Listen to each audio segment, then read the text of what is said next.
मैं रविंद्र कुमार आर के स्टडी में आप सबका स्वागत करता हूं।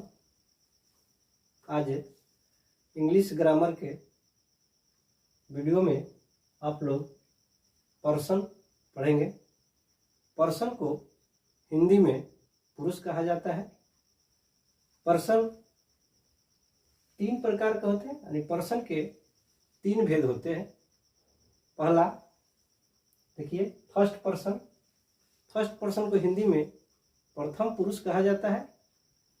दूसरा देखिए सेकंड पर्सन, हिंदी में उसे मध्यम पुरुष कहा जाता है। और थर्ड पर्सन, इसको हिंदी में उत्तम पुरुष कहते हैं।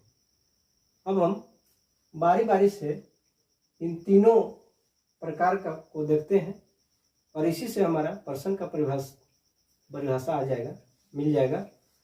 तो पर्सन के 3 प्रकार हैं, फर्स्ट पर्सन, सेकंड पर्सन और थर्ड पर्सन। आइए बारी बारी से तीनों प्रकार को देखते हैं।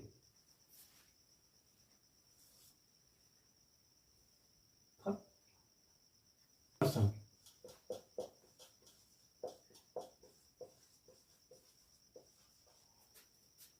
प्रथम पुरुष।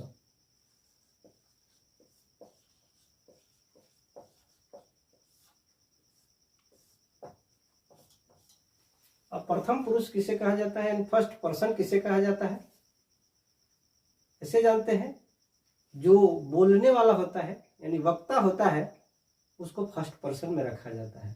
जैसे कि हम बोल रहे हैं तो हम फर्स्ट पर्सन हुए, तो जो बोलने वाला होता है उसको हम लोग फर्स्ट पर्सन कहते हैं। जो बोलने वाला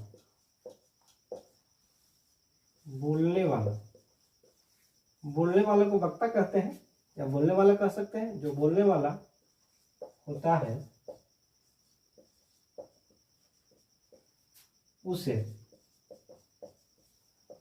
फर्स्ट पर्सन कहते हैं। फर्स्ट पर्सन कहा जाता है।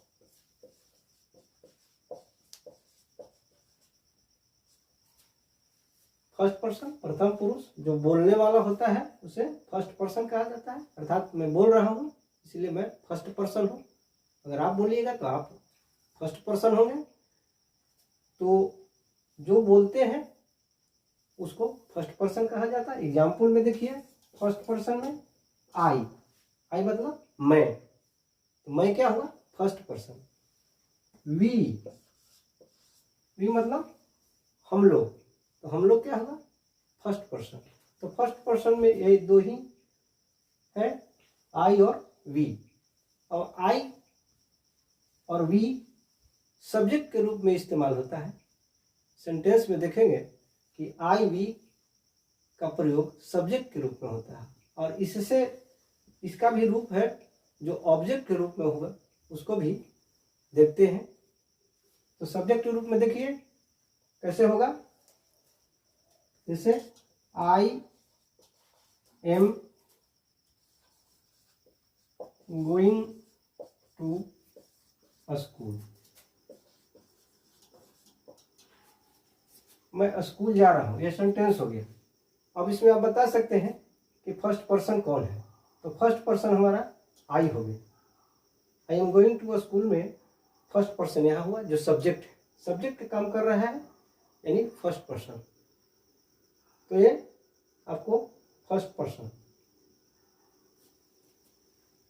आगे देखिए, आई और वी को ऑब्जेक्ट के रूप में जब इस्तेमाल करते हैं, ऑब्जेक्ट के रूप में सेंटेंस में प्रयोग करते हैं, तो इसका विभिन्न रूप देखने को मिलता है। तो आइए इसको भी देखते हैं कि आई और वी का विभिन्न रूप फर्स्ट पर्सन में ऑब्जेक्ट के रूप में जब करते हैं तो क्या क्या होता है। आई के विभिन्न रूप देखिए, विभिन्न रूप में जब ये सब्जेक्ट से ऑब्जेक्ट के रूप में जाएगा तो इसको आई के रूप में हम लोग मी भी लिखेंगे। मी, माई का भी प्रयोग करेंगे। आई को अब जब ऑब्जेक्ट के रूप में लिखेंगे तो मी भी लिखेंगे, माई भी लिखेंगे, सेल्फ भी लिखेंगे।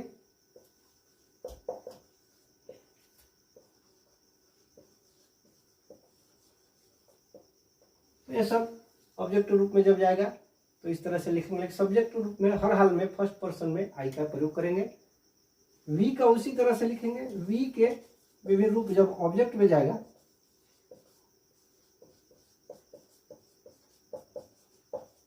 और इसका भी विभिन्न रूप में हम देखेंगे कि जब ऑब्जेक्ट में वी जाएगा, जो ऑब्जेक्ट में जब हम लिखेंगे आवर होगा, होगा आवर सेल्फ होगा, अस होगा, आवर होगा, आवर सेल्फ,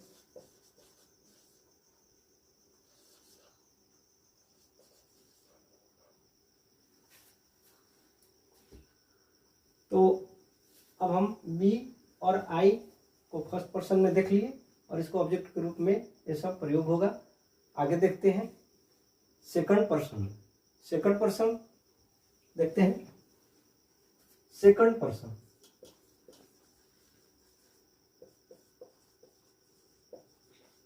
सेकंड पर्सन को हिंदी में मध्यम पुरुष कहते हैं।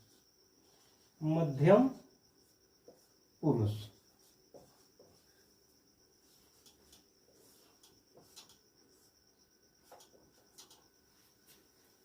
सेकंड पर्सन को हम लोग हिंदी में मध्यम पुरुष कहा जाता है। मध्यम पुरुष मतलब कि जिससे बोला जाए उसको सेकंड पर्सन कहेंगे। जैसे मैं बोल रहा हूँ फर्स्ट पर्सन, अगर आपसे हम बोल रहे हैं तो आप हुए हमारे लिए सेकंड पर्सन। मैं फर्स्ट पर्सन हो जाऊंगा और आपसे जब हम बातचीत कर रहे हैं तो आप हमारे लिए सेकंड पर्सन हो जाएंगे। तो जिससे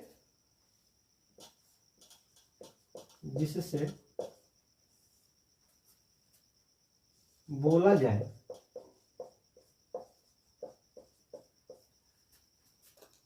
वह सेकंड पर्सन होता है। सेकंड पर्सन होता है।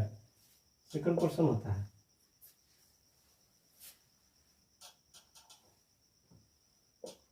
एग्जाम्पल देखेंगे।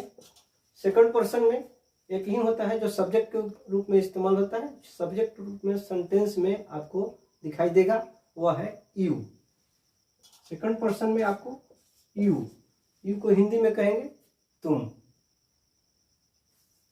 तो यू सेकंड पर्सन में आपको आता है, तो ये सेकंड पर्सन यू होगा जो सब्जेक्ट के रूप में आता है। जैसे पहले देखे थे कि I am going to school, उसी तरह से उसी सेंटेंस को देखिए, उसमें यू लगा देंगे तो वह सेकंड पर्सन हो जाएगा।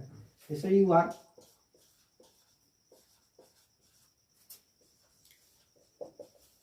You are going to school, यानी तुम स्कूल जा रहे हो। तो इसमें ये सब्जेक्ट के रूप में यू हो गया और यू को सब्जेक्ट रूप में रखते हैं तो वह सेकंड पर्सन होगा। चलिए, सेकंड पर्सन में यू को भी जब ऑब्जेक्ट में रखेंगे तो वह विभिन्न रूपों में पाया जाएगा, मिलेगा। सेंटेंस में अलग अलग रूप में आपको मिलता है। चलिए इसको भी देखते हैं।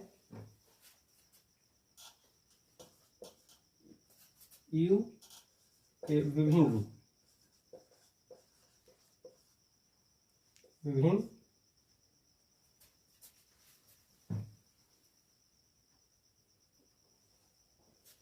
यू के विभिन्न रूप में।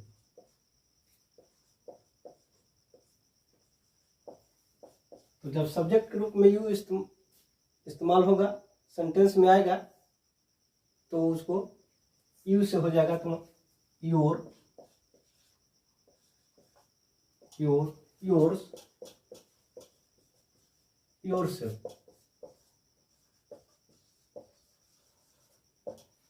तो इस तरह से ऑब्जेक्ट के रूप में हम इसका प्रयोग करते हैं, लेकिन सब्जेक्ट के रूप में हर हाल में सेकंड पर्सन में यू का ही सेंटेंस में प्रयोग होता है। आगे हम थर्ड पर्सन देखते हैं। थर्ड पर्सन, चलिए थर्ड पर्सन देखते हैं। थर्ड पर्सन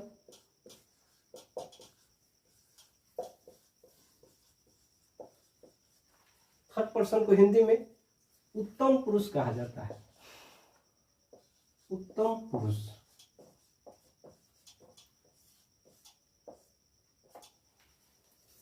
थर्ड पर्सन को हिंदी में उत्तम पुरुष कहते हैं। तो उत्तम पुरुष जिसके विषय में कुछ बोला जाए या कुछ कहा जाए या जिसके बारे में कुछ कहा जाए उसको हम लोग उत्तम पुरुष कहेंगे, यानी थर्ड पर्सन कहेंगे। तो जिसके विषय में, जिसके बारे में या विषय में, जिसके विषय में कुछ बोला जाए या कहा जाए, बोला जाए, वह थर्ड पर्सन होगा। थर्ड पर्सन कहा जाता है। जिसके विषय में कुछ बोला जाए वह थर्ड पर्सन कहा जाता है। जैसे कहने का मतलब कि मैं जो बोल रहा हूँ तो मैं फर्स्ट पर्सन हुआ, और आपसे बात कर रहे हैं तो आप हमारे लिए सेकंड पर्सन हुआ, और हम दोनों लोग किसी के विषय में बातचीत कर रहे हैं, वो हम दोनों के लिए थर्ड पर्सन होगा। तो थर्ड पर्सन में पहला जितने भी नाम हैं, नेम है, वो सब आएंगे। उसके बाद प्रोनाउन वाला जो शब्द है, he, she, it, they, that, this, ये सब थर्ड पर्सन में ही रखा जाएगा। तो नेम, एग्जाम्पल देखिए। नेम,